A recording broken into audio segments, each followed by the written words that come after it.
Yo, everybody, yeah, come on, c'est Mr. VIP. Alright, moi je m'en vais vous parler de quelque chose à soir pour une capsule de crédibilité. Les filles, c'est cool? Alright, woohoo! Hey, we're on fire! Hein? C'est le blood, man, le blood, c'est blood, c'est. Là, je regarde ça, là, c'est super documentaire. RT, là, RT TV, là, tu sais, c'est suisseau-franco-allemand, là, tu sais, c'est. Wouh! C'est sur la blood business, mon frère. Sur le blood business. Ah ouais, tu veux ramasser du cash? Une petite business de 3,7 milliards de dollars dans les poches du boss, tu sais, de. Comment est-ce qu'elle s'appelle, là? Quelque chose pharma, là, tu sais.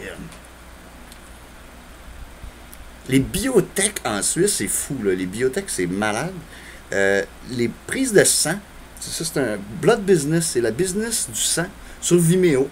Vous pouvez juste écrire Blood Business, puis vous allez le trouver. C'est un documentaire de Arte. Sinon, vous pouvez toujours visiter mon mur Facebook qui est rempli d'informations vraiment pertinentes qui vont complètement faire exploser votre conscience. En fait, il y a un an, j'ai un ami qui m'avait demandé spécifiquement de faire une vidéo sur l'adrénochrome, puis sur les sacrifices humains. Fait que je pense que ma vidéo date quand même, puis je vais pas tout à fait en profondeur. Mais c'est pas grave. Ça donne une idée, tu sais. Ça donne une idée. Là, c'est ça, Blood Business. C'est sur les transfusions de sang, c'est-à-dire aller donner son sang. C'est la Croix-Rouge, généralement, qui gère ces opérations-là. Ici, on a Emma Québec, au Québec. Puis, c'est une question que je m'étais toujours posée, en fait. Est-ce que ces gens-là, est-ce que ces organismes-là, ils sont impliqués, par exemple, dans le trafic de plasma, tu sais, parce que c'est une industrie, c'est ça, de 3,7 milliards par année, là, une affaire de même. Je pense, il me semble que c'est ça. C'est 2,7 ou 3,7, en tout cas, c'est des milliards par année, juste en dons de sang.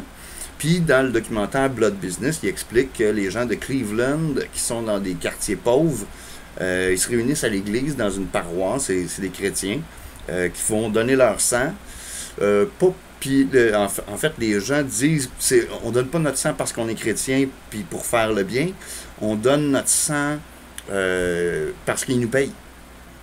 Ils leur donnent quelque chose comme, je pense que c'est 200$ pour aller donner 1 litre de sang. Fait que...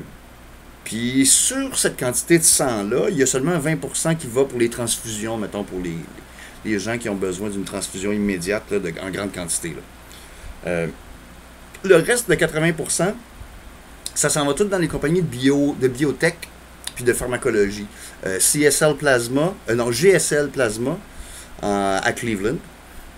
Puis l'autre, je ne me rappelle plus comment qu'elle s'appelle. C'est une compagnie suisse, mais il y a 3 ou 4 gros joueurs dans le milieu du plasma.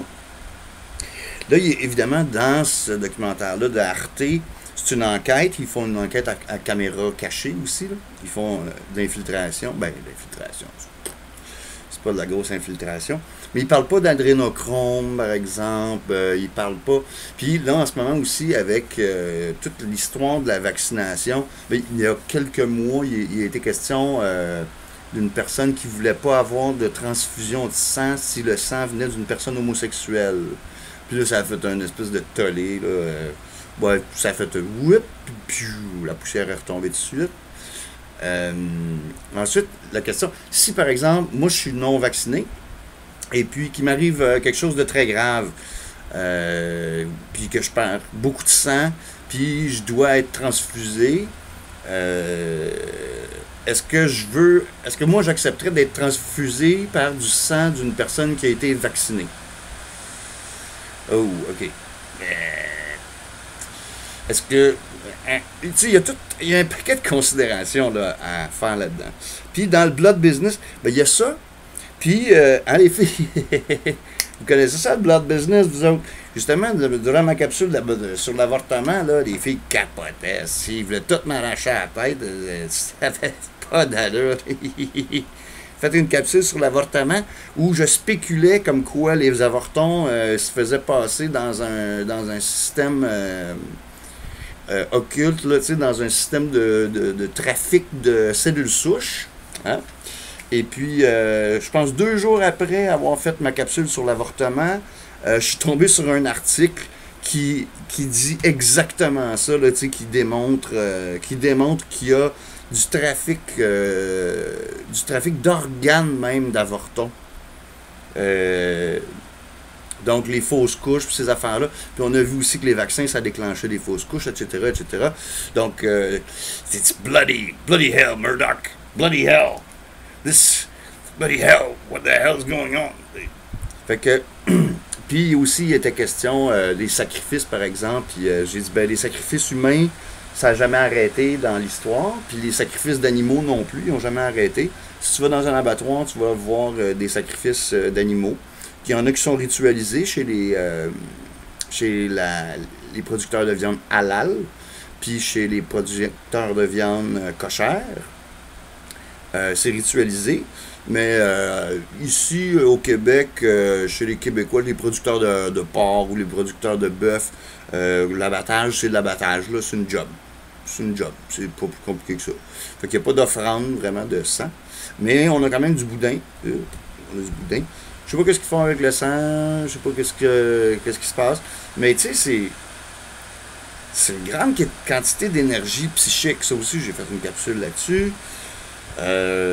Puis, bon, là, avec, tu sais, tu mets tout ça bout à bout, là, tu sais, pout.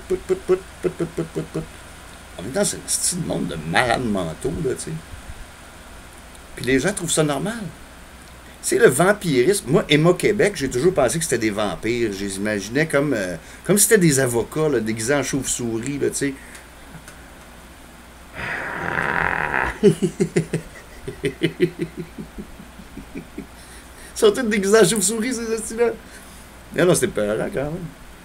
Moi, quand je vois, à chaque fois que je vais au palais de justice, je les vois dans leur grosse robe noire, et ouais, c'est peurant.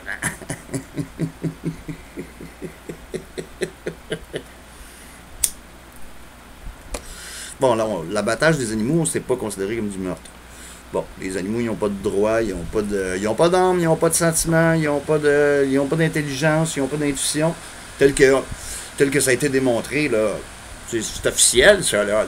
Tu sais, ton chat, il vient pas se frotter sur toi pour que tu le flattes, que tu lui donnes de l'affection. Pas de sentiments, pas d'intelligence, tu sais, il est pas... Tu sais, il sait à quelle heure, quand est-ce qu'il va gratter dans la porte pour telle affaire ou pour telle autre affaire, tu sais. Les oiseaux aussi sont intelligents. Bon, ok, là, je m'égare un peu. Moi, je voulais parler des affaires gore, là, tu sais, du trafic d'organes, les Ouïghours. Les Ouïghours, là, tu sais, c'est pas du yogourt, leur affaire. C'est toute une communauté, là, tu sais, qui se sont fait pogner dans des camps de concentration par le Parti communiste chinois. Puis, paf, ils se font kidnapper, puis ils se font trafiquer leurs organes, aussi. Et la même chose pour les gens qui pratiquaient le Falun Gong en Chine pendant, il y a longtemps, là, des années 2000, début des années 2000. Trafic d'organes de même, toi. Écoute, c'est de la business en tabarnak. Un petit rein par-ci, un petit rein par-là. Tu sais, c'est pas un petit rien, là. C'est un rein. Tabarnak. Mon chum s'en est fait poser un. Puis là, c'est ça. Il y a l'autre question, tu sais. Je veux dire, tu deviens-tu quelqu'un d'autre parce que là, tu as l'organe de quelqu'un d'autre, tu sais. Si tu te fais transplanter le cœur de quelqu'un d'autre, tu deviens-tu quelqu'un d'autre, tu sais. Il y a des... Bon, je sais pas si c'est un cas de conscience, là, tu sais. Mais tu sais, c'est du transhumanisme, là, finalement, là, tu sais. Je veux dire, tu deviens... Tu sais, tu pourrais avoir un cœur mécanique, là, tu sais, ou de l'eugénisme, là, tu sais. Ben, pas de l'eugénisme, ouais, transhumanisme. Et tu pourrais avoir un cœur mécanique, ou tu pourrais devenir peut-être quelqu'un d'autre. Je connais quelqu'un, par exemple, qui a eu une transfusion de sang importante, mais vraiment importante. Je sais pas c'était quoi le pourcentage là, de sang que cette personne-là s'est fait changer.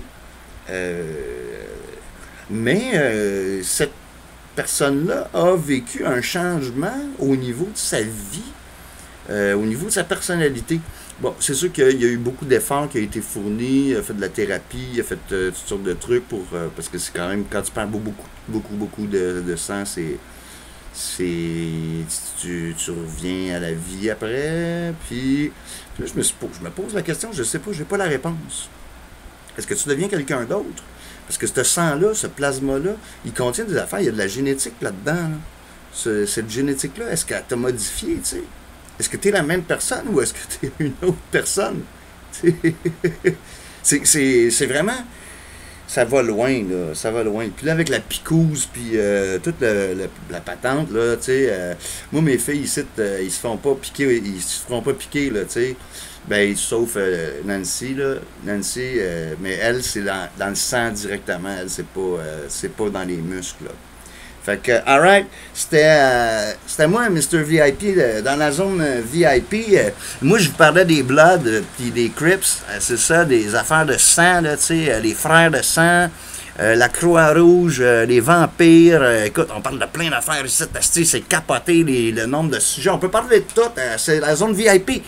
Zone VIP, on en parle des affaires. Ah ouais, t'en veux-tu du gore? La semaine prochaine, on va peut-être avoir Al Gore sur le terrain. Alors, je vous remercie d'avoir été attentif. C'était une capsule de crédibilité avec Mr. VIP.